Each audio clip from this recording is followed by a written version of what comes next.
Halo teman-teman milenial hukum. Kita bentar lagi akan mulai acara kita.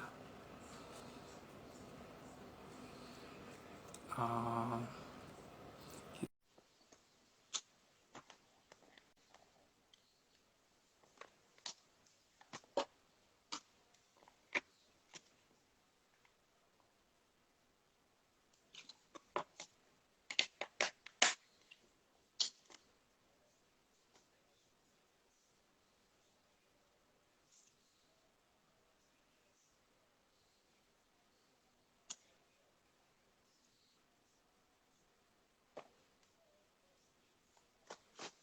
Halo teman-teman, selamat datang.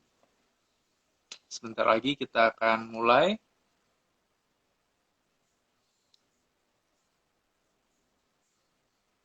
acara sharing session kita.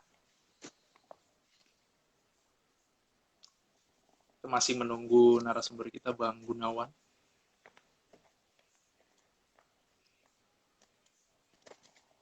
Mungkin beliau lagi di perjalanan.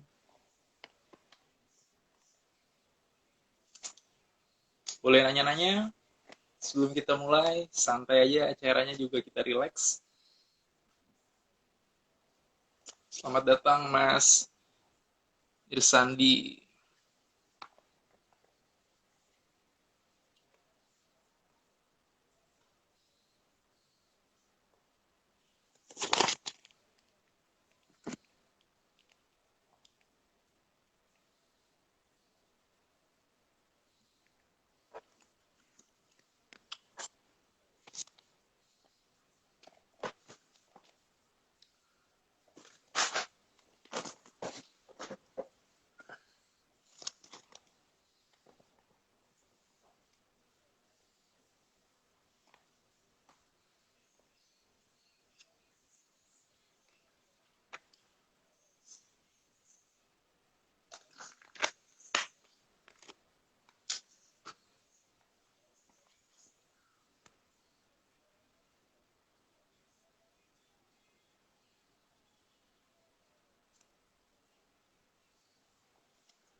Mana ya Bang Gunawannya?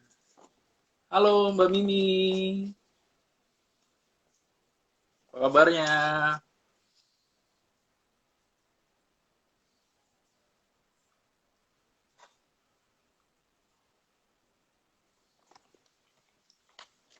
Hai juga Mas Agus, Mas Johan, selamat datang.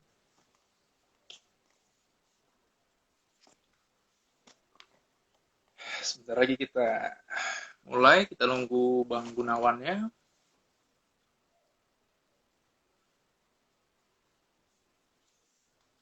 Halo Bang Nur Haris.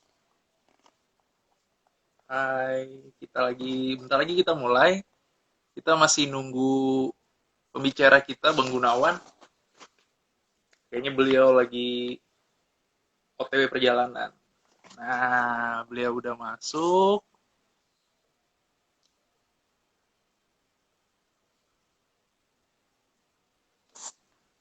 Kita akan mulai.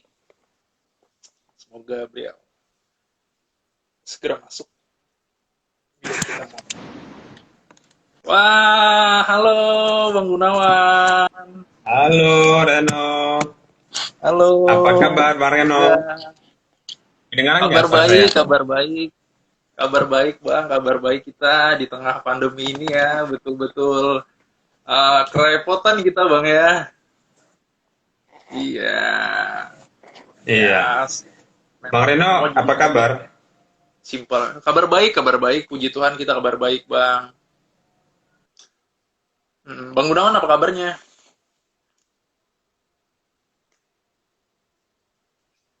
Bang Gunawan apa kabarnya? Wah, lagi unstable. Ini kalau kita live Instagram kayak gini ya. Ini pengalaman kita yang pertama juga nih pakai. Wah, pertanyaannya ngaco-ngaco nih, Mas Haris.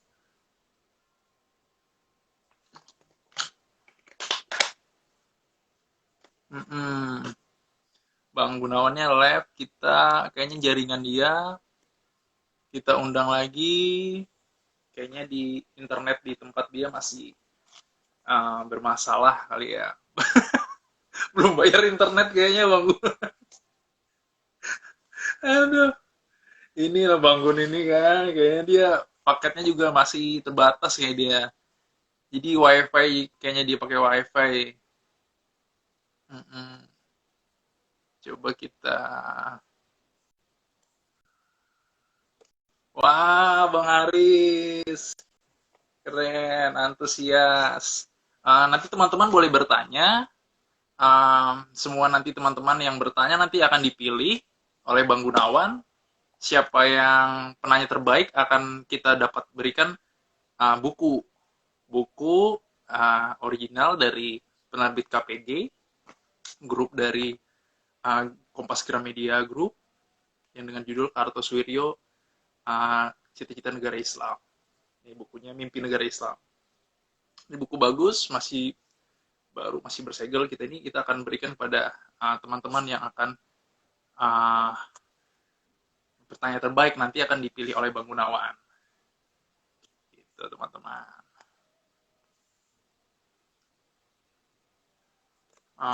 Itu ada pertanyaan dari Mbak Hamidah. Halo Bang Gunawan. Bentar dulu, bentar. Iya, santai. Ada pertanyaan dari Mbak Hamidah. Topiknya apa? Topik kita sekarang session aja, Mbak. Halo, ini kedengaran nggak di sini? Ya, halo, Saya ke atas Bang. dulu ya, Bang Ren ya. Biar sinyalnya santai kuat. aja. Nanti penanya terbaik, kita akan berikan buku ini. Ya, saya di sini aja ya. Teman-teman bisa ikutin sesi ini sampai habis. Nanti Bang Gunawan akan menunjuk penanya terbaik untuk dapetin buku ini. Oke. Sudah nih Bang Gunawan ya. Oh, jaringan lagi nih kayaknya dia. Topiknya apa dulu nih? Topiknya sharing session judicial review ke MK, Mbak Hamidah ya. Nanti Mbak Hamidah bisa nanya seputaran sharing session dan pengalaman Bang Gunawan terkait pengalaman beliau selama ini mengajukan judicial review ke MK. Ya. Oke Bang Gun. Siap. Ya, ini masih ajan ya. Tunggu dulu ya, karena kebetulan saya di luar. Biar sinyalnya kencang ya. Ya, kita tunggu dulu bentar. Kita masih waktu azan. Teman-teman masih banyak yang pengen sholat, silakan sholat. Sambil nunggu aja, saya makan dulu ya Bang Ren ya, nggak apa-apa ya? Ya, nggak apa-apa Bang Gunawan. Soalnya tadi habis dari kantor, jadi Bang. Belum makan ini. Mbak Ren udah makan? Iya, Bang, makan. Sudah Bang, sudah. Oh. Mungkin kita cerita sedikit latar belakang acara kita ini terbentuk. Kenapa? Karena banyak teman-teman kita, anak-anak hukum terutama yang masih ragu-ragu dan masih belum mengerti, belum paham terkait dengan proses judicial review ke MK. Oleh sebab itu, kami bersama dengan dunia hukum, bersama dengan dokter hukum, bekerja sama, berkolaborasi untuk membuat acara sharing session ini. Dengan dibantu oleh media partner kami, Pintar Hukum, Sisi Hukum, Smart Lawyers, Encyclopedia, serta community partner kami, Munteker. Nah, nanti ke depan kalau memang acara ini nanti disambut antusias dan baik oleh teman-teman, kita mungkin akan berkembang ke live Zoom dan mungkin kita akan tambah lagi narasumbernya sehingga acaranya mungkin bisa lebih besar lagi. Gitu teman-teman. Nah, kita juga berharap dukungan teman-teman untuk like, komen, dan share serta save konten-konten kita. Nanti tentunya konten-konten kita juga akan memberikan pendidikan atau edukasi hukum setiap harinya pada timeline teman-teman sendiri. Gitu teman-teman. Ada banyak banget nih pertanyaan dari Mbak Hamidah. Topiknya apa dulu nih? Tadi kita singgung sebelumnya, topiknya kita pengajuan judicial review ke MK, cuman kita sekarang masih dalam tema sharing session gitu Mbak. Jadi kita man to man aja, kita curhat biasa bagaimana tentang proses, bagaimana di MK, kenapa nggak di pengadilan atau mahkamah lain, serta bagaimana proses mengajukan. Itu yang paling penting tentunya, supaya teman-teman juga di sini bisa paham apa saja yang perlu diajukan untuk judicial review ke MK. Kita sambil nunggu azan, apa ya?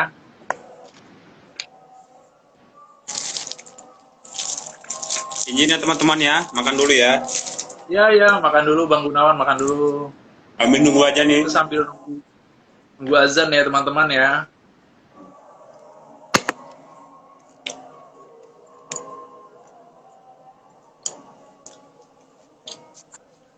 Say hi dulu Bang Gun, kita say hi ke Bang Chandro Sihombing. Say hi. Apa? Bang Chandro. Apa kabar Bang? Bang Chandro ini satu alumni di UKI. Beliau angkatan 2012, saya angkatan 2011. Oh gitu. Ya. Wah. Bang Aril Kabarat. Halo Bang Aril. Bang Aril ini lawyer juga. Beliau ini seorang pengacara muda Jakarta. Berkantor di SCBD. Berkantor di SCBD lokumnya ya Bang ya? Ya, betul.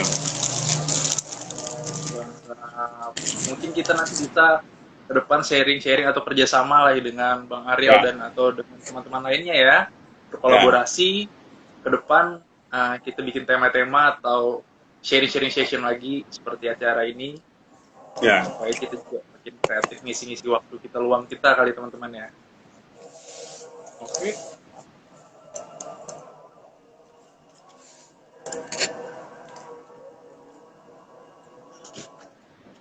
Wah, pertanyaannya banyak banget nih Bang Gun, pertanyaannya.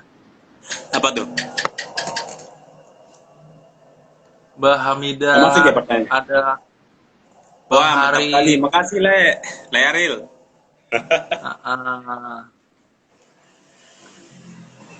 Ada juga dari Mas Jeffrey. Bang Tombos nih, Bang Tombos. Bang Tombos, ya. Satu angkatan kita. Udah pernah ketemu sama Bang Moderator juga kemarin. Oh iya Bang ya, Bang Tombos ya. Oh Bang Tombos yang di Tanah Abang ya Bang ya? Iya Bang Tanah Abang, pengacara Tanah Abang. Pengacara Tanah Abang. Udah selesai kayak Bang ya? Udah. Oke Bang. Ya. Kita mungkin langsung masuk aja. Kita di sini ada 3 sesi. Sesi yang pertama tadi kita perkenalan. Sesi yang kedua kita akan sharing pertanyaan dari saya, moderator, nanti ke Bang Gunawan. Kita sambil tanya jawab aja, sederhana. Lalu nanti akan ada giveaway sebagai penanya terbaik yang nanti siapa nanti yang tanya jawab. Kita nanti tanya jawab. Setelah nanti tanya jawab, teman-teman juga boleh bertanya atau mungkin menambahkan apa nanti yang kita kurang. Serta nanti penanya terbaik nanti akan kita berikan sebuah buku ya Bang ya. Wah, hebat. Dari berjudul Kartosuwiryo dari KPG Group, Kompas Gramedia, bagi penanya terbaik. Wah, hebat nih milenial hukum ya. Terima kasih atas undangannya nih sebelumnya nih. Dan ada giveaway juga ya ternyata ya. Baru saya tahu juga. Siapa? Luar biasa. Ya, gimana? Oke, kita mulai mungkin ke dasar-dasarnya dulu kali Bang ya. Apa sih? Toko Bunga udah gabung itu. Abang, gimana Bang? Toko Bunga Bandung, pengusaha teman kita di Bandung. Pak Wando ya, pengusaha yang buat kemarin di Gena, toko bunga dari beliau. Oh iya. Jadi kalau mau pesan toko bunga ke beliau nanti. Wah, nanti kita fallback deh nanti toko bunga murah di Bandung. Jangan lupa juga follow Milenial Hukum ya. Foundernya Bang Reno. Master Hukum juga. Dan teman-teman media partner kita juga tentunya. Ya, Oke, Bang Gun, kita akan mulai Bang Gun dengan pertanyaan pertama. Paling secara dasar dulu. Apa sih pengujian undang-undang itu, Bang? Ya, jadi gini, sebenarnya simpel aja. Pengujian undang-undang itu sebenarnya menguji satu undang-undang terhadap undang-undang dasar gitu. Jadi kalau misalnya ada satu produk undang-undang, apabila kita menganggap undang-undang itu bermasalah, maka kita bisa uji atau diminta pembatalannya atau minta penafsiran kepada apa? Ya, kepada lembaga negara. Nah, di Indonesia itu namanya Mahkamah Konstitusi untuk level undang-undang. Nah, untuk level yaitu peraturan undang-undang di bawah undang-undang, misalnya peraturan pemerintah, itu adalah kompetensi dari Mahkamah Agung, seperti itu. Jadi gitu aja, Bang Ren. Jadi ibaratkan pengujian undang itu menguji apakah undang-undang itu ada kecacat formil maupun ada cacat materialnya enggak. Kalau misalnya material nanti ternyata terbukti beralasan hukum, maka otomatis undang-undang tersebut dibatalkan. Seperti itu, Bang Ren. Oh, jadi undang-undang itu bisa dibatalkan, Bang, yang sudah disahkan tadi, Bang, ya? Bisa. Jadi sejak undang-undang itu telah diundangkan di lembaran negara, maka sejak itu juga berlaku prinsip pengujian undang-undang, seperti itu. Walaupun memang bisa juga, misalnya belum menjadi undang-undang ya, misalnya masih perpu gitu kan, itu bisa juga di challenge di Mahkamah Konstitusi. Tapi memang untuk perpu itu masih belum undang-undang dan sampai saat ini belum ada perpu yang diminta di pembatalan gitu loh. Seperti itu, Bang Ren. Mungkin gini, Bang. Di mana aja tempatnya kita bisa mengajukan pengujian undang-undang atau judicial review itu, Bang? Kemana aja gitu? Oh, itu yang tadi ya, betul. Jadi di Indonesia sendiri itu sebenarnya kan pengujian undang-undang itu tahun 2003 ya, semenjak Mahkamah Konstitusi dibentuk. Sebenarnya kalau bisa kita lihat dari sejarah, sebenarnya itu sudah ada. Waktu itu Supomo tahun 45, ketika kita merumuskan naskah BPUK itu, naskah Undang-Undang Dasar kita di sidang BPUK itu sudah dibuatkan, ada harus satu lembaga. Cuma waktu itu belum seserius tahun 2003, ketika perubahan-perubahan Undang-Undang Dasar itu kita ingin sebuah lembaga seperti itu. Nah, tahun 2003 kita ingin ada lembaga yang menguji apakah produk undang-undang itu bertentangan dengan Undang-Undang Dasar atau tidak. Karena waktu itu memang proses pembuatan undang-undang zaman sebelum reformasi itu sangat otoritatif, artinya itu dipaksakan dari atas ke bawah, sehingga harus ada satu lembaga. Nah, lembaga waktu itu ya namanya Mahkamah Konstitusi, itu tahun 2003 dibentuk. Tetapi memang untuk operasionalnya itu baru tahun 2004. Nah, selama setahun itu diberikan kepada Mahkamah Agung, seperti itu. Nah, memang ketika dibentuk Undang-Undang Mahkamah Konstitusi dan Undang-Undang Dasar, perubahan Undang-Undang Dasar, di situ diberikan ada dua lembaga yang berwenang menguji produk undang-undang, peraturan perundang-undangan ya, bukan undang-undang, produk peraturan perundang-undangan. Nah, untuk menguji undang-undang, ya kan, produk undang-undang yang dibuat oleh DPR dan pemerintah, itu diujinya itu di Mahkamah Konstitusi. Itu lembaga yang berkompeten. Sementara untuk menguji peraturan perundang-undangan di bawah undang-undang, dari peraturan pemerintah sampai peraturan desa, itu diuji di Mahkamah Agung. Jadi di Indonesia ada dua lembaga yang berwenang untuk menguji sebuah produk hukum, dalam arti produk peraturan perundang-undangan tersebut. Seperti itu, Bang Ren. Oh, berarti di Indonesia pengujian undang-undang itu tadi ke MK dan ke MA gitu, Bang, ya? Betul, Soalnya, betul. Bang, banyak teman-teman kita kemarin DM ke kita bertanya juga, kenapa nggak sama kayak gugatan perdata, Bang, ke pengadilan negeri? Nah, kenapa harus ke MK gitu, Bang?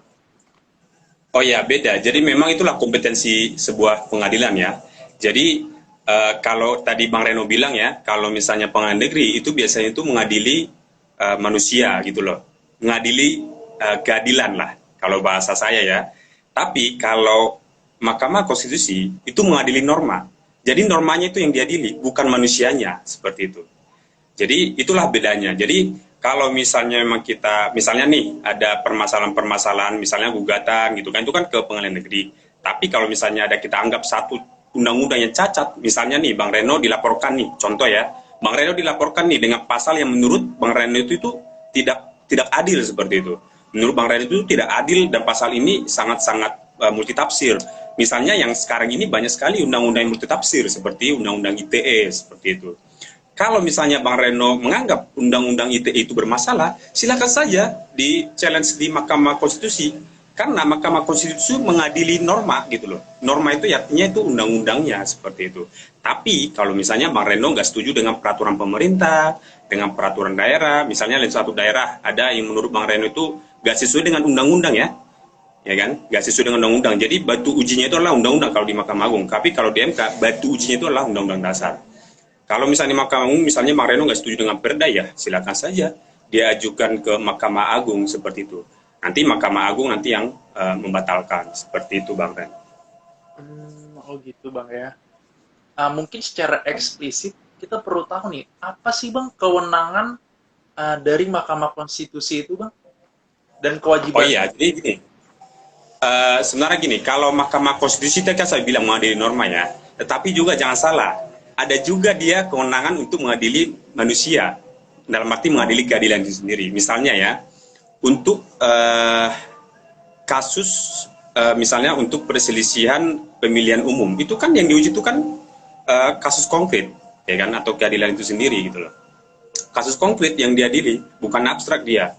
Nah kalau misalnya ada, misalnya kemarin tahun 2019 antara calon waktu itu ada 2 calon ya yang mengajukan, waktu itu ada salah satu calon mengajukan ke Mahkamah Konstitusi. Itu kan mengadili kasus konkret sebenarnya. Nah selain itu juga Mahkamah Konstitusi itu berwenang untuk pembubaran partai politik, itu yang kedua. Yang ketiga adalah untuk pembubaran atau sengketa lembaga negara gitu. Tapi ini sangat jarang ya, sengketa lembaga negara, pembubaran partai politik itu sangat jarang. Nah ada satu lagi nih kewajiban Mahkamah Konstitusi. Ketika misalnya presiden dianggap melakukan perbuatan tercela, ya kan, sesuai dengan pasal 7 itu, maka DPR dapat mengajukan itu kepada MK untuk diadili secara normanya, secara hukumnya, apakah memang terbukti secara yuridis seperti itu. Jadi menurut saya ada 4 kewenangan MK dan 1 kewajibannya, yaitu mengadili kasus yang diajukan kepada dia oleh DPR seperti itu. Jadi total ada 5 Bang kewenangan MK. Oh, jadi 5 tadi Bang ya. Mungkin kita cukup mungkin Bang di dasar tadi fundamental. Mungkin kita beralih di sini Bang. Perkara apa sih Bang, kita pengen tahu nih, teman-teman milenial hukum, teman-teman master hukum, dan teman-teman platform lain itu penasaran. Apa aja sih Bang perkara-perkara yang diajukan judicial review ke MK itu biasanya Bang? Ya, jadi gini, kalau misalnya di MK itu, kalau kita lihat ya dari data statistik gitu ya, jadi biasanya norma-norma yang langsung bersinggungan dengan masyarakat. Biasanya itu yang sangat dekat ya, misalnya itu yang paling banyak diuji itu KUHAP salah satunya, Kitab Undang-Undang Hukum Acara Pidana, karena di KUHAP itu sendiri banyak sekali hak-hak yang yang dibatasi oleh undang-undang tersebut, sehingga ketika dibatasi maka masyarakat merasa ini undang-undang nggak adil gitu loh, sehingga banyak masyarakat yang mengujinya ke MK. Nah yang kedua itu undang-undang ketenagakerjaan Bang. Undang-undang ketenagakerjaan juga sangat bersinggungan erat antara hubungan antara kapitalisme dengan pekerja seperti itu, hubungan antara pengusaha dengan pekerja, karena itu kan sangat berhubungan dengan kita sebagai masyarakat yang banyak bekerja di sebuah perusahaan bagi perorangan seperti itu. Yang terakhir itu banyak pengujian undang itu yang undang-undang pilkada, karena itu sangat politis ya. Jadi undang-undang pilkada itu sangat politis, sehingga memang banyak para calon kepala daerah itu yang mengajukan ke Mahkamah Konstitusi seperti itu. Sama undang-undang pemilu itu yang sifatnya politik dan sifatnya itu bersinggungan dengan masyarakat, itu pasti banyak di-challenge di Mahkamah Konstitusi. Tapi undang-undang yang sifatnya ekonomi, yang bidang ekonomi itu sangat jarang, dan jarang sekali juga dikabulkan oleh MK seperti itu Pak. Berarti kita catat tadi yang paling fenomenal tuh mungkin seperti KUHAP dan undang-undang pilkada gitu Bang ya. Ya, betul, seperti KUHAP, undang-undang pilkada, seperti itu. Mungkin kita pertanyaan lebih mendalam nih Bang. Apa sih Bang, kita pengen tahu tahapan persidangan di MK itu sih gimana aja? Oh ya, kalau di MK itu beda ya, sama hampir sama sebenarnya, hampir sama, cuma ada beberapa perbedaan gitu loh. Kalau di MK hampir mirip dengan di Petun, di Peradilan Tata Usaha Negara. Jadi di MK itu misalnya tahap awal itu kita mengajukan permohonan. Kita mengajukan permohonan di Mahkamah Konstitusi, nanti Mahkamah Konstitusi akan mencatatkan di perkara Mahkamah Konstitusi seperti itu. Setelah dicatatkan, keluar nomor perkara, lanjut nanti itu panggilan sidang untuk sidang pendahuluan namanya. Jadi kalau di petun namanya itu dismisal proses. Nah, disitulah nanti kita akan diberikan masukan-masukan oleh hakim, biasanya ada 3 majelis yang memberikan masukan kepada kita terkait dengan permohonan kita. Karena kan yang kita lawan ini kan negara kan, dalam arti sini undang-undang, produk undang-undang siapa sih yang buat? Ya Presiden sama DPR. Otomatis ya permohonan yang kita buat harus sebisa mungkin, ya sesempurna mungkin lah kita buat, agar nanti ketika nanti diberikan kepada DPR dan Presiden, ya mereka juga kita juga udah bisa lebih menggali apa argumentasi kita seperti itu. Nah, kalau misalnya itu sudah masuk sudah masuk ke tahap persidangan pendahuluan yang tadi, ya kan, udah diberikan perbaikan, baru nanti kita daftarkan kembali, baru nanti sidang kedua, ya kan, sidang pendahuluan kedua namanya. Setelah itu baru permohonan kita itu dikirimkan kepada DPR, Presiden, sama Mahkamah Agung. Kenapa Mahkamah penting? Agar nanti jangan diuji undang-undang, peraturan perundang-undangan di bawah undang-undang itu, gitu loh. Yang tadi saya bilang, ada hierarkinya kan, seperti itu. Nah, kalau sudah masuk nanti ke proses pengiriman berkas kepada para masing-masing lembaga negara itu, maka tahap selanjutnya itu adalah tahap persidangan. Tahap persidangan itu nanti sampai tahap pemeriksaan keterangan dari DPR, dari Presiden, dari pihak terkait, bisa saja nanti ada pihak terkait masuk, baru nanti masuk ke tahap pembuktian.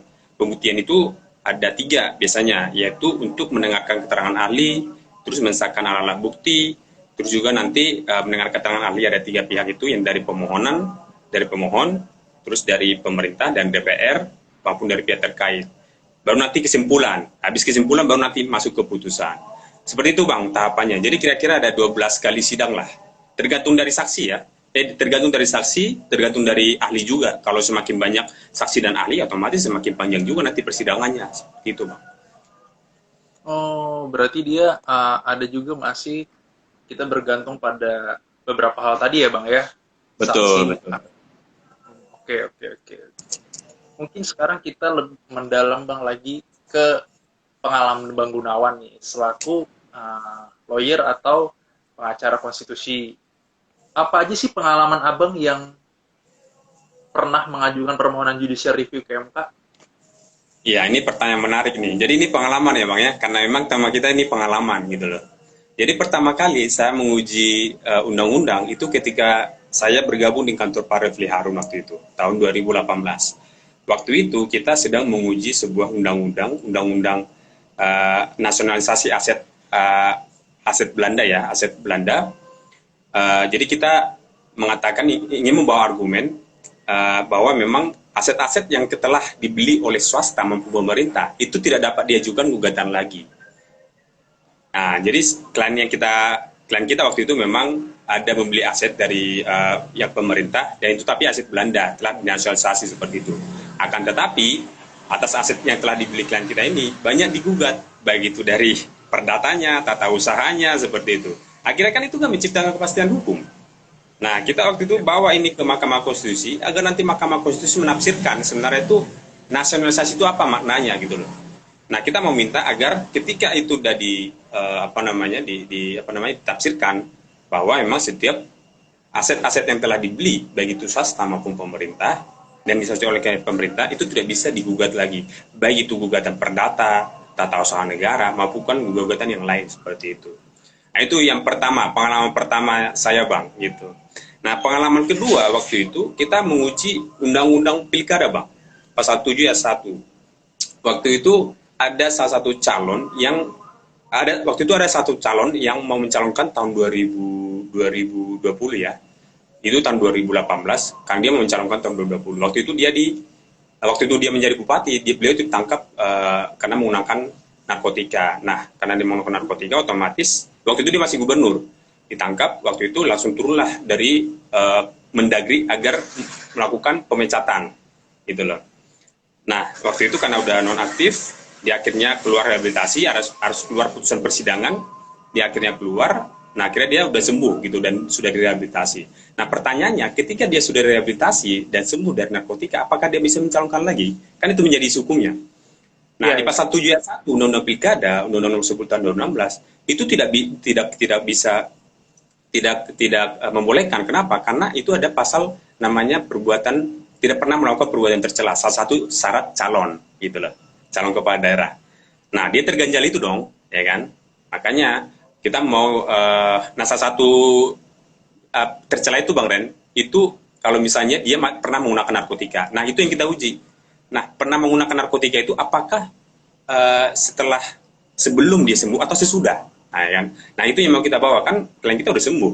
Ada surat keterangan dokter bahwa dia sembuh, surat rehabilitasinya ada gitu loh. Nah, itu yang kita bawa di MK. Jadi argumennya itu yang kita bawa sehingga waktu itu ya banyak perdebatan lah, banyak perdebatan, banyak argumen segala macam. Waktu itu emang MK bilang memang harusnya boleh gitu loh, walaupun di petitumnya di apa namanya di putusannya beda lagi ya gitu loh. Tapi di pertimbangan hukumnya itu MK bilang itu bisa gitu loh. Karena bagi orang yang sembuh itu dijamin haknya untuk mencalonkan diri sebagai calon kepala daerah seperti itu. Nah, itu yang kedua. Yang ketiga, ini saya sendiri nih pengalamannya, Bang. Jadi saya pernah dilaporkan nih Bang Ren, apa namanya, Dilaporkan karena ke saya polisi, Bang. dituduh. Jadi Undang-Undang ITE ini yang tadi saya bilang banyak multitafsir kan. Jadi Iya, iya, iya, saya iya. waktu itu mendampingi satu apa namanya ada satu klien ya, mahasiswa. Nah, kita waktu itu lawan rektor gitu loh. Nah, kita mau bawa ini agar rektor itu maulah mengembalikan hak mahasiswa seperti itu. Nah, rektor nggak mau, ya sudah. Kita akan coba secara persuasif. Kita coba WA beliau gitu kan, yang isinya nanti ada sanksi-sanksi, misalnya sanksi pidana Sorry, seperti itu. sorry, sorry, sorry, Bang. Sorry, Bang. Saya potong nih, Bang. Apa yang dilakukan oleh rektor tadi, Bang, ke mahasiswa yang Abang bela tadi? Jadi gini, ini sebenarnya kasus pro bono ya. Jadi mahasiswa ini kasihan juga. Waktu itu dia mau ujian kedua, mau ujian nih, mau UAS kan. Tapi waktu itu nggak ada uangnya untuk bayar uang kuliah, cicilan kedua, gitu loh. Nah, karena nggak ada uangnya untuk bayar uang kuliah, otomatis kan nggak bisa ikut ujian dong.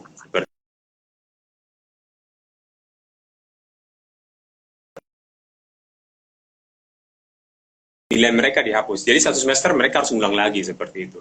Ada total waktu itu ada 48 mahasiswa seperti itu. Saya nggak sebutkan ya, salah satu kampus di swasta lah seperti itu. Swasta di Jakarta. Nah, yaudah, kita ingin haknya mahasiswa itu dikembalikan. Masa sih gara-gara telat doang, misalnya 1 minggu gak bayar uang kuliah, kita nggak dianggap dan nilai kita dihapus gitu loh selama satu semester, kan nggak adil juga seperti itu. Ya udah, kita bawa ini ke pidana, kita bilang ke rektor ini ada masalah pidana di sini. Emang ada isi WA kita seperti itu, tapi kan kita pemberitahuan aja sifatnya gitu loh. Akhirnya berdamai dan hak mahasiswa dikembalikan seperti itu. Tapi belakangan saya dipanggil dari apa namanya penyidik karena saya dianggap mengancam dengan isi WA tersebut. Ya sudah, undang-undang ITE tersebut saya challenge di Mahkamah Konstitusi aja. Seperti itu, Bang. Oh, sorry, sorry, sorry, sorry, Bang. Sorry, kita mungkin nggak apa-apa, Bang ya. Kita ini, Bang ya, nanya-nanya terkait ini, Bang ya. Kebetulan ini Iya, juga boleh, sharing boleh. session juga. Jadi, Abang dilaporkan gara-gara dituduh mengancam, Bang ya? Iya, jadi itu. Makanya saya bilang tadi kan, undang-undang ITE sangat multitafsir, Bang Ren. Masa kita memberitahu seseorang, ya kan saya kan berdasarkan surat kuasa. Artinya ketika Ya. ada surat kuasa kepada saya memiliki hubungan hukum dengan klien. Sehingga berdasarkan undang-undang advokat, saya memiliki hak imunitas. Itu yang pertama. Yang kedua, ini kan sudah ada perdamaian. Kalau misalnya kita bicara restoratif justice, itu sudah diatur dalam perkap yang baru, perkap 6 tahun 2019. Harusnya polisi itu bisa mendamaikan seperti itu. Yang ketiga, ya ini bukan pengancaman, tapi pemberitahuan. Beda loh antara pemberitahuan sama pengancaman seperti itu. Kalau pengancaman itu kan biasanya misalnya gini, Bang Ren, saya akan membunuh kamu nanti kalau misalnya kamu nggak berikan uang saya 1 juta. Itu kan kita nggak berdasar hukum. Kalau ini kan kita mau menyampaikan berdasarkan hukum. Artinya kita bilang bahwa memang ini ada apa nanti dasar-dasar hukumnya sama kayak somasi lah. Apa sih bedanya dengan somasi gitu loh? Itu ibaratnya somasi. Somasi itu kan kalau misalnya si klien nggak atau pihak lawan nggak mau menuruti apa yang sesuai dengan permintaan kita, maka ada ancaman-ancaman pidananya. Sama seperti itu. Ya masa nanti semua pengacara bisa dipidana kalau seperti itu. Sama seperti bank juga yang berikan surat peringatan kepada nasabah seperti itu. Jadi menurut saya selama ada hubungan hukum itu misalnya itu baik itu yang diciptakan oleh undang-undang maupun perjanjian. Kalau ini kan saya perjanjian ini berdasarkan surat kuasa. Jadi itu berhak sebenarnya gitu asalkan memang dia berdasarkan koridor-koridor hukum yang berlaku, seperti itu. Seperti itu Bang Red. Jadi Wah, kita udah pernah menarik banget. dilaporkan Pak, dan kita udah challenge di Mahkamah Konstitusi. Dan kasus saya hampir mirip seperti kasus Bang Yusril Mahendra. Waktu itu beliau juga, Hmm, ini sekedar aja ya, waktu itu Bang Yusril itu ditetapkan tersangka oleh Kejagung gitu loh, dengan apa namanya, karena dianggap ada kasus korupsi. Nah waktu itu dia challenge di Mahkamah Konstitusi terkait dengan status penyidik yang menetapkan dia tersangka, yaitu Jaksa Agungnya, seperti itu. Akhirnya ya Jaksa Agungnya lengser gara-gara oh iya, diuji iya, masa ingat saya, ingat. jabatannya tahun Ya 2010 yang itu dulu Bang. Bang ya, 2010, iya, Iya, iya, iya. ini hampir sama nih, bedanya memang saya belum ditetapkan sebagai tersangka aja. Cuma kan Berarti hak saya sebagai warga negara sudah dicabut. Misalnya nih, saya sudah apa namanya, sudah dipanggil 2 kali. Bahkan handphone saya yang untuk mengirim pesan itu sudah disita sama polisi, seperti itu. Nah itu wow, argumen itu yang kita bawa ke MK gitu loh. berarti Itu kalau Bang Red. kita lihat udah ada bentuk kerugian potensial dan kerugian real Bang ya yang Abang terima dong. Betul, betul, betul, betul. Jadi sudah sangat real nih Bang. Baru banyak banget pertanyaannya. Jadi gini Bang, kalau di MK itu kan ada dua biasanya. Kerugian yang apa namanya, kerugian yang aktual sama potensial gitu. Kalau aktual itu misalnya kita udah rugi secara benar-benar material, misalnya kayak saya yang tadi, saya kan sudah dipanggil penyidik 2 kali nih, ya kan? Otomatis saya kan membutuhkan ongkos misalnya ke sana, tenaga, uh, apalah, terus juga handphone saya udah disita gitu kan. Nah itu udah kerugian material namanya, kerugian secara aktual gitu loh. Nah, ada di MK itu kerugian potensial nih Bang. Kerugian potensial itu biasanya itu belum benar-benar rugi dia, tapi bisa aja dibawa ke MK gitu loh. Jadi argumen MK waktu itu, kalau misalnya kerugian potensial itu bisa kita bawa karena memang kita sebagai warga negara yang bayar pajak. Asalkan bisa dibuktikan nih, dia punya NPWP dan dia bayar pajak gitu loh. Bisa aja kita uji undang-undang itu, undang-undang apapun bisa kita uji, asalkan ada kita bayar pajak. gitu. Gitu Bang Ren. Jadi saya udah rugi secara aktual nih Bang Ren. Nah makanya kalau tim milenial hukum ada waktulah bisalah sharing untuk pendampingan hukum saya nanti Bang Ren di Boleh, boleh, kepolisian Bang. boleh. Menarik, menarik, menarik, Bang, menarik. Mungkin kita nanya nih ke depan nih paling Bang. The future-nya apa yang lagi yang Abang pengen kan?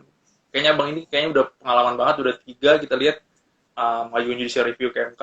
Mungkin ke depan Abang Belum ada banyak lah yang Bang, paling gitu tuh Bang. kayaknya itu udah cukup lumayan lah Bang ya Saya di terlalu kurun waktu berapa tahun ini Bang ya? Itu kan berdekatan Bang ya, nggak jauh-jauh ya. ya betul. Hmm. Apa nih Bang ke depannya Abang Pendekatan. pengen judicial review lagi? Ya sebenarnya kalau kita ini sebenarnya kalau untuk saat ini belum ada nih, belum ada yang rencana judicial review gitu loh kan. Bukan karena emang gak ada masalah di undang-undang kita, tapi memang karena memang saya lagi fokus ke yang lain gitu loh. Ada hal lain yang mungkin yang sedang saya kerjakan juga gitu loh kan.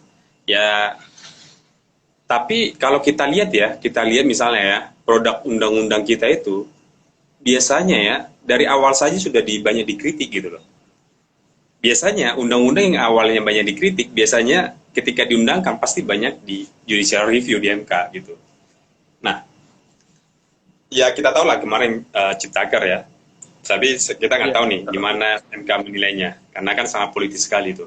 Tapi kan kembali lagi, misalnya yang bersinggungan dengan masyarakat langsung, misalnya KUHAP gitu ya, itu sangat dekat dengan masyarakat. Itu menurut saya itu ada beberapa pasal, dan banyak sekali ya pasal-pasalnya itu yang sangat apa namanya menciptakan keadilan gitu loh. Gak ada kepastian hukum juga. Dan kadang bahkan menghapuskan hak asasi warga negara seperti itu. Misalnya ya, kalau di KUHAP itu diatur bahwa kalau misalnya ancaman pidananya 5 tahun ke atas itu baru wajib didampingi. Nah 5 tahun ke bawah itu nggak wajib Bang Ren. Nah padahal sesuai dengan instrumen internasional, hukum internasional, hak warga negara lah mendapatkan pendampingan atau pembelaan itu gitu loh. Semenjak awal, sejak tahap dipanggil sebagai saksi bahkan itu wajib didampingi gitu loh. Nah sekarang pertanyaannya kalau misalnya 5 tahun ke bawah, misalnya penggelapan penipuan itu nggak bisa didampingi sejak awal dan negara nggak menghadirkan misalnya jaksa itu pengacara untuk mendampingi atau kuasa hukumnya, wajib negara itu harus hadir di situ gitu loh.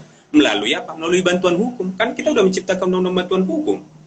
Nah harusnya memang negara memberikan apa namanya satu instrumen agar semua para apa namanya tersangka yang dipanggil ya kan, yang dihadapkan dengan hukum dari tahap penyidikan, penuntutan sampai persidangan itu wajib dampingi, baik itu yang ancamannya 5 tahun ke atas maupun 5 tahun ke bawah. KUHP itu kan belum mengakomodir itu, itulah. Jadi kalau misalnya Bang Rendi tersangka dengan pasal penggelapan, misalnya Bang Ren nggak punya lawyer, ya Bang Ren nggak pasti didampingi apa kuasa hukum gitu loh. Karena negara nggak menyediakan itu, seperti itu. Contohnya itu ya, contohnya itu. Nah, kalau kita lihat banyak sekali apa namanya kuap itu yang pasal-pasal kuap itu yang bertentangan dengan undang-undang dasar kita, seperti itu, Bang. Nah, itu mungkin teman-teman milenial mungkin nanti bisa saling bantulah yang untuk apa namanya ada undang-undang yang bermasalah gitu kan. Kita baca aja lembar pertama pasti banyak bermasalah. Seperti itu.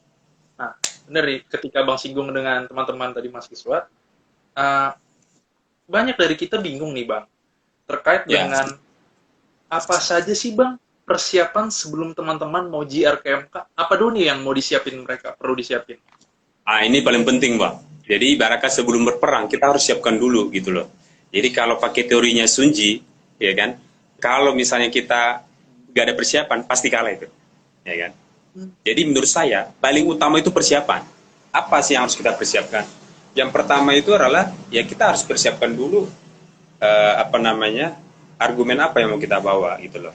Nah kalau misalnya kita udah persiapkan argumen yang mau kita bawa, itu kita harus meneliti baik itu meneliti dari sisi filosofisnya ya yang paling tinggi, baik itu dari sisi sosiologisnya maupun dari sisi yuridis seperti itu. Nah, kalau kita udah melakukan penelitian, banyak diskusi sama misalnya sama pakar-pakar hukum, misalnya kita uji tentang KUHP, pastikan ke pakar hukum. Tapi kalau misalnya yang kita uji misalnya masalah undang-undang SDA, pastikan ke pakar ekonomi misalnya gitu kan. Nah, kita harus siapkan dulu itu penelitian-penelitiannya. Dari segala sisi kita harus masukkan argumen-argumen apa yang kita bawa. Kita buatkan nanti di dalam sebuah apa namanya penelitian gitu loh, produk penelitian gitu loh. Nah, kalau kita nanti udah siapkan penelitiannya, otomatis kita udah lebih enak nanti untuk menyusun permohonannya seperti itu. Nah, jangan lupa untuk menyiapkan permohonan itu juga ada step by step-nya gitu loh. Tidak boleh kita misalnya ada pakem-pakemnya di MK itu, ya kan? Ada syarat-syarat formilnya seperti itu. Misalnya kita harus ada buatkan nanti pendahuluan, ada nanti kewenangan MK-nya, ada nanti positanya, ada petitumnya seperti itu. Dan itu ada cara-cara tersendiri untuk itu, seperti itu. Nah, yang paling utama itu yang tadi, penelitian hukum itu, Bang Ren. Itu, penelitian itu yang paling utama. Itulah persiapannya, itulah persiapan paling utamanya, seperti itu. Penelitian. Nah, lanjut Bang. Ini sering banget ditanya oleh teman-teman kita milenial hukum melalui DM kita terkait kami yang tinggal di daerah nih Bang, kami yang tinggal di luar Jakarta atau Jabodetabek, apakah mungkin kami harus datang ke Jakarta secara fisik untuk menghadiri persidangan itu di MK? Ataukah ada prosesnya Bang? Bagaimana tuh Bang? Oh enggak perlu hadir. Jadi sekarang kan di MK itu kan bisa daftar secara online seperti itu. Jadi MK itu sebenarnya kerjasama dengan beberapa perguruan tinggi di Indonesia, baik itu dari perguruan tinggi yang timur, barat, sama apa namanya tengah gitu ya. Jadi kita tahu sendiri memang lembaga ini kan cuma satu di ibu kota, emang sangat kesulitan kalau misalnya kita daftar secara fisik seperti itu. Jadi teman-teman kalau misalnya ingin mengajukan judicial review, ya kan, mengajukan permohonan, daftar secara online saja. Ada di simple ya, kalau saya nggak salah itu simple itu di MK itu ada. Jadi kita tinggal scan semua itu, tinggal kita daftarkan seperti itu. Nanti keluar nomor perkaranya dari situ semua gitu loh.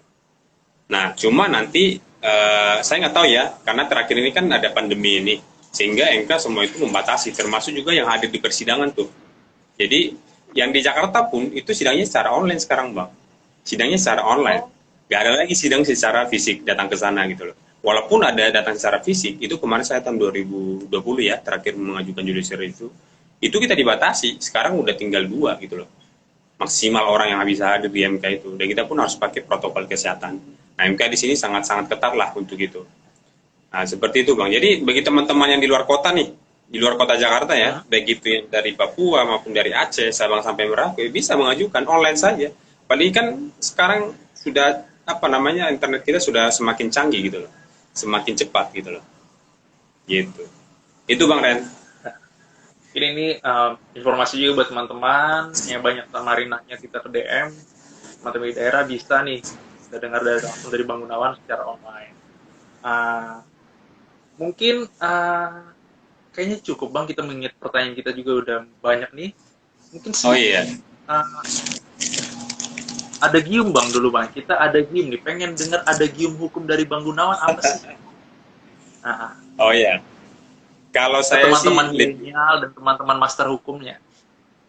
Kalau saya sih sebenarnya belum ini ya. Ada gium itu kan untuk seseorang yang sebenarnya itu sudah menciptakan sebuah produk-produk tulisan yang sangat bagus gitu kan. Saya sih sebenarnya masih belum bisa menciptakan agium. Cuma saya sangat ini ya, sangat suka dengan agium dari Pak Sajib Raharjo almarhum ya.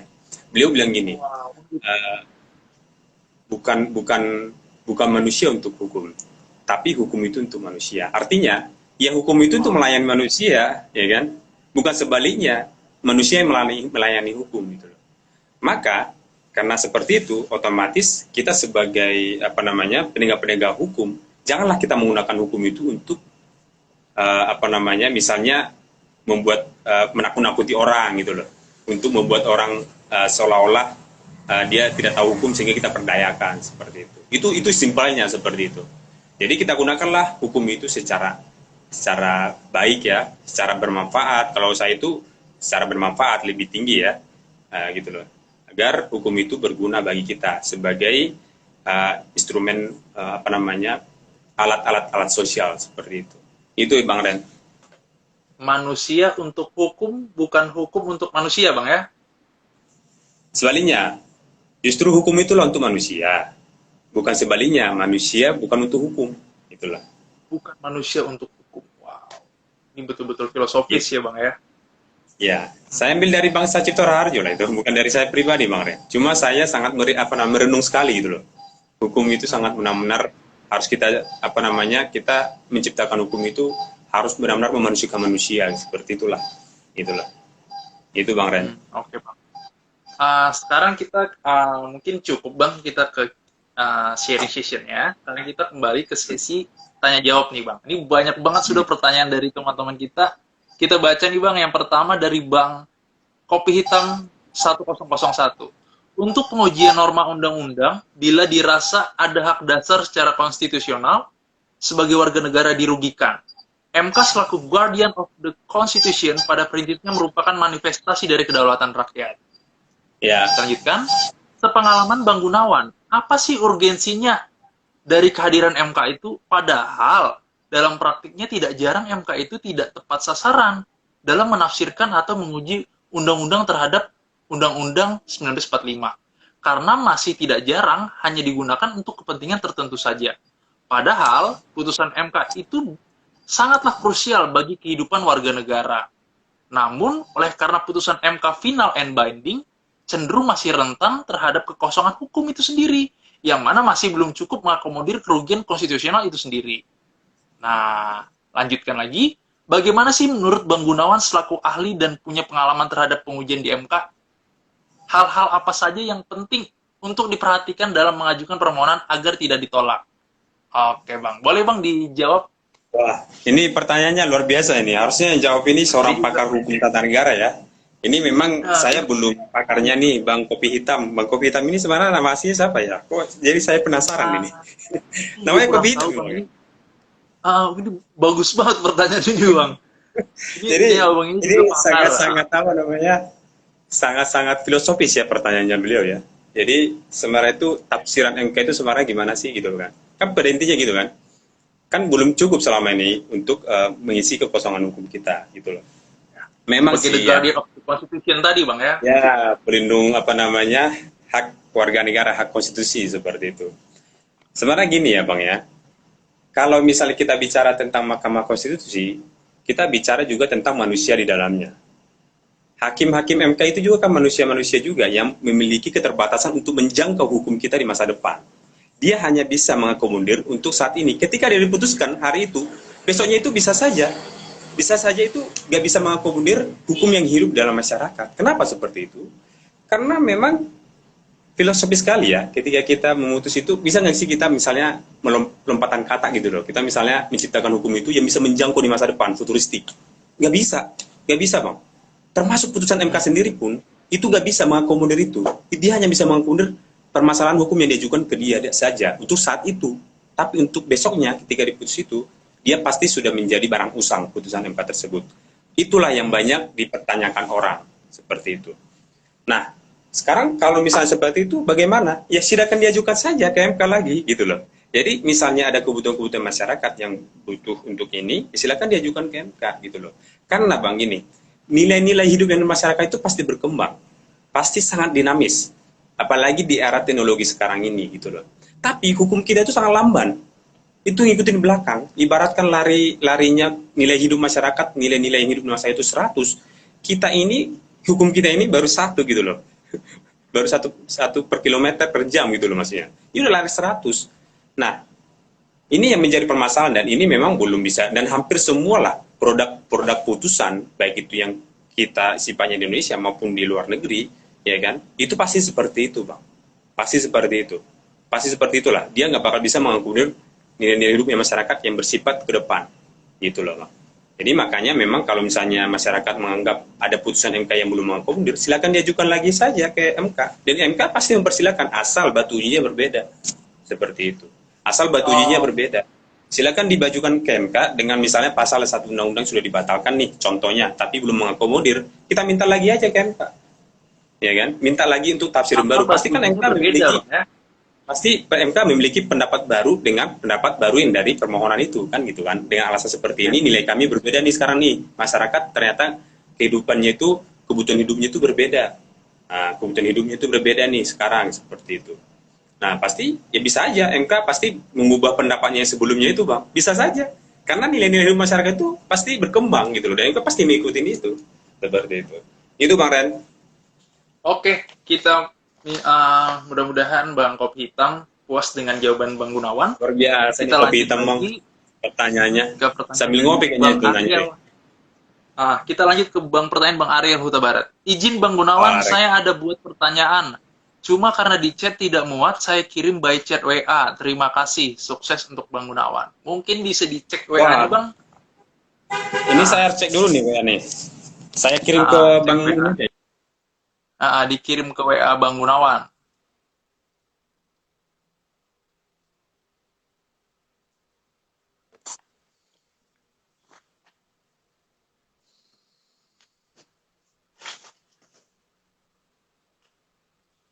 Ya, gimana tuh Bang?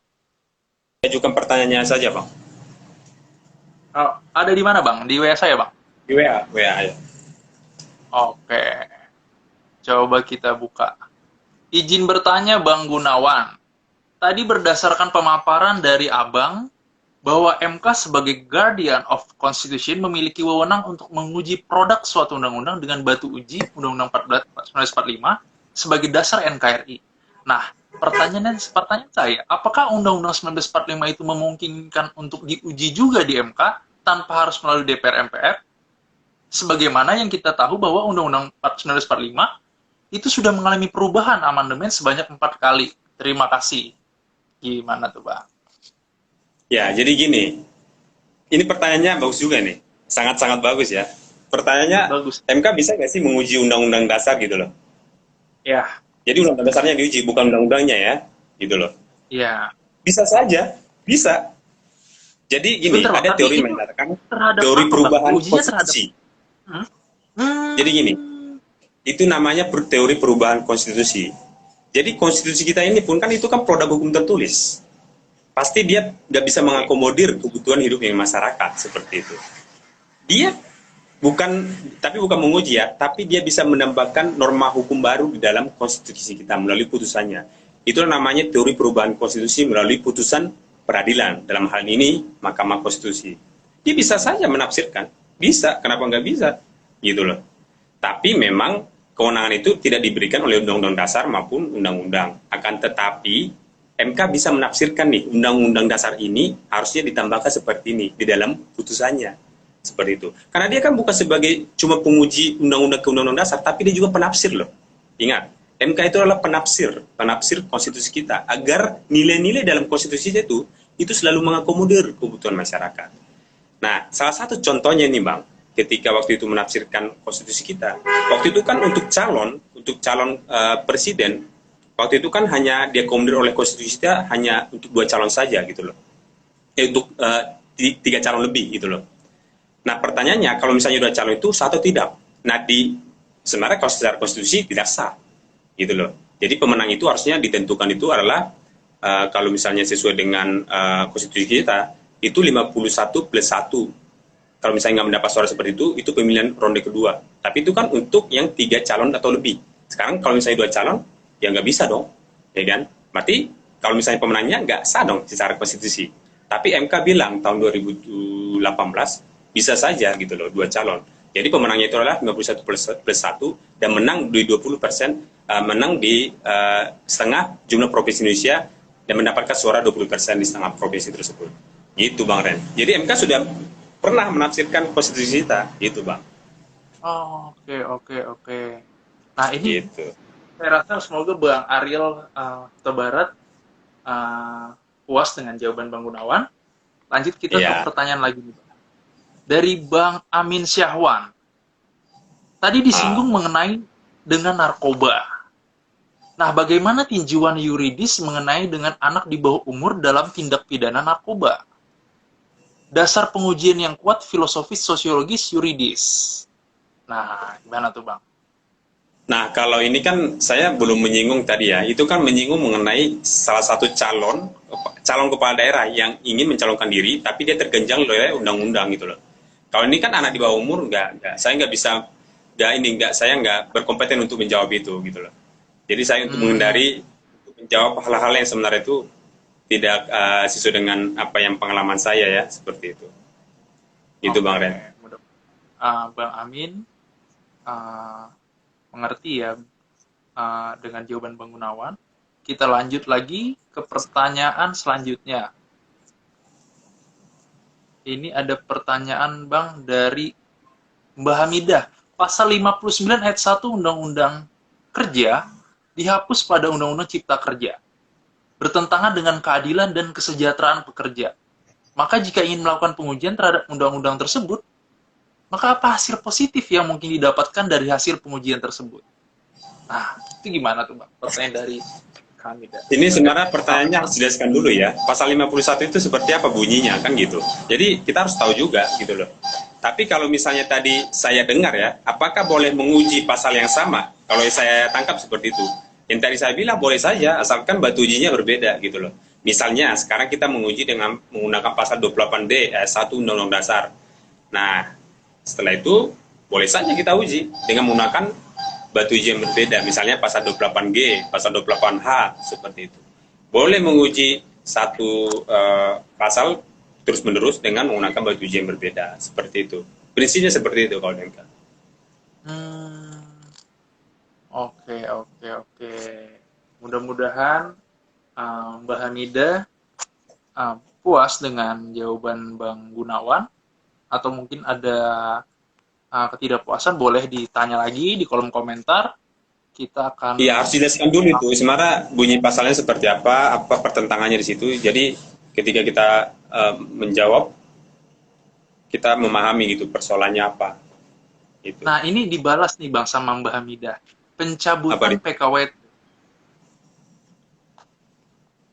Coba baca dulu tadi pertanyaan pertama itu, jadi saya bisa sambungkan gitu dengan jawaban yang keduanya. Pertanyaannya begini Bang. Pasal 59 ayat 1 Undang-Undang Kerja dihapus pada Undang-Undang Cipta Kerja. Oke, PKWT yang dihapus bertentangan dengan keadilan dan kesejahteraan pekerja. Maka jika ingin melakukan pengujian terhadap undang-undang tersebut, apa hasil positif yang mungkin didapatkan dari hasil pengujian tersebut? Nah, gimana tuh, Bang? Ya tergantung. Kalau itu PKWT ya, maksudnya kan, perjanjian kerja waktu tertentu kan. Ya, Ya, kalau misalnya PKWT dihapus, ya otomatis gak ada apa namanya, gak ada namanya pekerja yang menetap dong. Kalau nggak ada pekerja yang menetap, otomatis dia nanti nggak dapat pesangon, nggak dapatkan uang penghargaan kerja, nggak dapat nanti uang penggantian hak. Ada 3 instrumen tuh kalau misalnya dapat sebagai karyawan tetap atau PKWTT gitu loh, perjanjian kerja waktu tertentu. Kalau misalnya itu tidak ada, otomatis semua bisa dikontrak ini gitu loh. Kalau misalnya dikontrak semua, otomatis dia nggak dapat hak itu yang tadi, yang 3 itu. Gitu. Jadi kalau misalnya ini mau diuji, ya itu bagus sekali gitu loh. Gitu Bang Ren. berarti Itulah ini kegunaannya kalau kita diuji di MK. Jadi kita mendapatkan hak kita sesuai dengan undang-undang sebelumnya gitu loh. benar-benar ini bagus juga nih untuk mungkin informasi ke teman-teman, khususnya ke Mbak Hamidah, uji aja ke MK gitu Bang ya. Uji Iya, aja. diuji saja, di-challenge saja gitu loh. Kenapa ini dihapus? Karena itu menghapuskan hak futuristiknya si pekerja gitu loh. Ketika nanti dia di apa namanya diputus hubungan industrialnya gitu kan, di apa namanya, ya dia nggak dapat hak lagi gitu loh. Ya kan sekarang kan dapat kompensasi aja sekarang pekerja itu, ya kan dapat kompensasi notabene ya memang uh, ada sedikit menguntungkan pengusaha, ada juga menguntungkan pekerja di situ. Tapi kan kalau dari masa kerja dia nggak dapat lagi. Dan hitungannya pun, misalnya nih Bang Reno di kontrak 1 tahun ini, kan misalnya di kontrak lagi itu tahun depan, kan hitungan Bang Reno itu kan tahun depannya itu gitu loh. Oh bukan tahun Gitu ininya kan. ya, benar. Kan tahun itu gitu. Jadi itu nggak ini, dia nggak bakal pesangon lagi, nggak dapat nanti. Gitu. Nah, Apalagi penghargaan ini hak, ada, penghargaan itu minimal 2 tahun loh Bang kerja. hmm, Gitu. ini Mbak Hamidah lanjutin. Nah iya, kalau diuji, apa kemungkinan hasilnya nih Bang? Kira-kira apa nih Bang putusan hakimnya? Gini Apakah gini. mungkin penambahan pasal atau bagaimana? Maksudnya Bang apa Mbak Hamidah itu mungkin gini, hasilnya itu apakah ditolak atau diterima, itu mungkin. Jadi kalau hasilnya itu kan itu MK yang menentukan, bukan saya. Saya nggak tahu pikiran MK sekarang gitu loh. Pikiran hakim MK sekarang. Tapi gini, kalau misalnya kita bawa argumen yang bagus, ya kan, misalnya kita bawa secara filosofis, kenapa sih perlu namanya perjanjian kerja waktu tidak tertentu atau karyawan tetap itu? Kita bandingkan dengan PKWT. Apa nih kerugian dan kelemahannya? Apakah Indonesia sudah mampu untuk PKWT semua gitu loh? Ya kan? Dan apa manfaatnya? Ya kita challenge dari situ, teori kemanfaatan, teori keadilan, teori kepastian hukum, semua kita bahas di situ semuanya. Kalau misalnya kita mengajukan permohonan yang bagus dan alasan-alasan yang bagus, saya kira juga MK gak ada alasan lain untuk mengabulkan gitu loh. Karena Oh, sesungguhnya dikabulkan atau tidak dikabulkan itu sebenarnya itu sudah ada sejak awal. Ketika kita sudah berargumen sudah sangat bagus, alih-alih yang kita dirikan sudah sangat bagus, saksi-saksi kita sudah bagus, saya kira juga MK nggak bisa berkelit atau bahkan dia bisa menolak, tapi dia membuat pertimbangan yang harus bagus juga gitu loh, ya kan? oh, Itu Bang Ren. thank you Bang Gun. Mudah-mudahan Mbak Hamidah mengerti dan paham jawaban dari Bang Gun. Ya, Ini ada pertanyaan satu lagi nih Bang. Mungkin kita mengingat waktu kita pertanyaan terakhir nih Bang. Dari ya, Bang Amin Syahwan ya, mengenai dengan presidensial threshold, ambang batas ya. presiden. Sebenarnya apa sih yang membuat setiap kali pengujian tersebut selalu dibatalkan dengan MK? Nah, apa tuh Bang? Jadi Membuat gini, selalu ini dibatalkan yang sama tadi MK. saya bilang kan, kalau undang-undang yang sifatnya politis itu pasti banyak diuji ke MK. Kenapa? Karena banyak kepentingan di sana, ya kan? Kalau banyak kepentingan pasti banyak diuji. Makanya tadi saya bilang, undang-undang yang sifatnya itu politis, misalnya undang-undang pemilu, undang-undang pilkada, itu pasti banyak diuji ke MK. Undang-undang pemilu itu kan masalah PT atau presidensial threshold itu sangat sering diuji, gitu loh. Yang menguji biasanya siapa? Partai-partai politik yang nggak masuk presiden threshold, yang minimal suaranya harus 20% untuk mencalonkan presiden, gitu loh. Yang untung siapa? Ya partai politik besar, ya kan? Nah, kalau misalnya punya kans yang besar partai politik tersebut, otomatis dia harus menjaga agar ambang batas ini tetap terjaga gitu loh, 20%. Jangan sampai nanti di bawah itu. Kalau di bawah itu, semua nanti partai politik banyak mencalonkan jadi calon presiden. Sehingga suaranya partai politik besar itu nanti malah makin kecil. Kalau dia ikut berkompetisi di tingkat nasional. Ya, dan ikut mencalonkan presidennya sendiri-sendiri kan gitu. Nah ini untuk kepentingan sifatnya itu partai politik besar saja. Nah itu sangat-sangat politis sekali. Tapi gini loh, saya kan berpikir gini loh Bang Ren. Kenapa sih harus dari partai politik mencalonkan diri jadi presiden? Kenapa harus pakai gerbong partai politik? Kenapa nggak Karena pakai independen. misalnya ormas? Pakai ini, Ya, pakai perorangan misalnya gitu. Sementara untuk pilkada itu bisa. Apa bedanya antara calon kepala daerah dengan calon presiden? Sama-sama dipilih. Yang memilih itu rakyat, bukan partai loh sebenarnya. Jadi kita ini disodorkan oleh calon-calon yang notabene itu hasil seleksinya partai gitu loh, ya kan? Itu yang nggak boleh sebenarnya dalam dengan demokrasi. Demokrasi itu dari rakyat gitu loh. Itu yang paling filosofis. Nah, cuma seolah-olah di negara kita ini harus melalui partai politik semuanya untuk mencalonkan diri jadi presiden. Saya nanti berpikir gini loh. Misalnya nih saya menjadi dari misalnya ada satu kecil dari daerah misalnya itu ingin mencita-citakan menjadi seorang calon presiden. Lah, kalau misalnya udah bercita-cita seperti itu, ya lo harus masuk partai dulu. Gak boleh lo perorangan. Harusnya boleh dong setiap orang bermimpi. Seluruh rakyat Indonesia, totalnya 270 juta itu, boleh bermimpi jadi calon presiden. Sebagai pemimpin yang notabene membawa negara kita semakin bagus. Kalau misalnya tidak boleh seperti itu, akhirnya kita dihadirkan calon-calon yang itu-itu saja. Ya kan? ya. Itu-itu saja dan kepentingan partai politik yang paling utama gitu loh. Kalau misalnya nggak boleh nego dengan partai politik ya, akhirnya ya nggak bisa mencalonkan, padahal kualitasnya bagus gitu loh. Nah itu yang paling penting sebenarnya. Tapi ya kembali lagi MK juga kan punya kepentingan dan rata-rata memang saya harus akui juga di MK itu memang banyak kepentingan sifatnya itu politis seperti itu. Nah gitu. Jadi itu Bang Ren. Jadi ini sangat politis sih jawaban saya juga gitu ya. Tapi semoga lah bisa menjawab ya. Itu Bang Ren. Ya, thank you. Mudah-mudahan Bang Syafwan sudah puas dengan jawaban dari Bang Gunawan. Kita mengingat waktu kita juga terbatas, Bang. Ya. Bang Gunawan juga pasti ada kesibukan lainnya setelah ini. Mungkin Ya. kita bisa giveaway, Bang, terkait dengan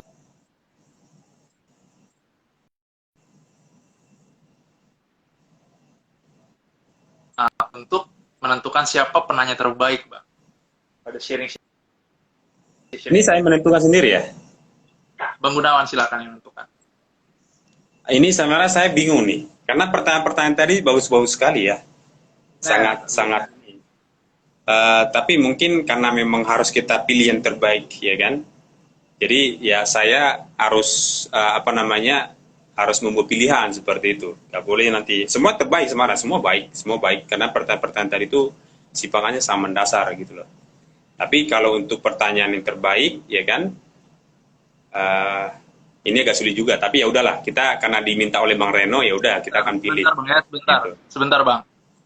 Mungkin saya rangkum lagi ke Bang Gunawan. Tadi ada pertanyaan dari Bang Amin Syafwan, ada pertanyaan dari Mbak Ida, yang ketiga ada pertanyaan dari Bang Ariel Huta Barat, dan yang terakhir ada pertanyaan dari Bang Kopi Hitam 1001. Nah, wah, ini pertanyaan-pertanyaan sangat bagus sekali nih. Tentunya sangat-sangat bagus. Nah, jadi kita memang sulit Bang Gunawan, tapi kita memberikan hormatan ini kepada Abang untuk memilih pemenangnya. Oke lah, jadi saya harus memilih dan pemenangnya itu harus saya umumkan ya. Ya. Untuk mendapatkan buku judulnya apa? Judulnya apa Bang? Judulnya buku Kartosuwiryo, biografi beliau tentang mimpi negara Islam, Bang. Jadi ini yang sifatnya itu filosofis juga nih ternyata nih. Benar. Ya, karena tadi memang saya ingin saya tadi pertanyaan pertama itu sangat filosofis sekali ya, gitu loh. Jadi memang menurut saya itu, tapi saya pengen tahu juga sih siapa namanya gitu loh. Tapi ya udahlah, kalau misalnya nggak disebutkan di situ juga karena kan ini nama akunnya ya. Ya pemenangnya itu Kopi Hitam lah pemenangnya untuk kali Kopi Hitam lah. Selamat. Pemenang dari akan kita kirim buku ini ke alamat Bang Kopi Hitam. Nanti kita silahkan DM aja alamat serta nomor handphone atau apa yang bisa dihubungin biar kita segera kirimkan malam ini juga Bang ke alamat Abang. Oke Bang Gunawan. Oh malam ini juga dikirimkan ya? Luar biasa memang ini.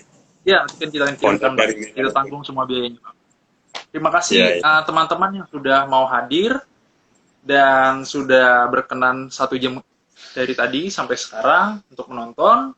Nanti bisa juga ditonton ulang, kita akan save di IGTV kita. Semoga ilmu-ilmu yang sudah di-sharing oleh Bang Gunawan tadi bermanfaat buat kita semuanya.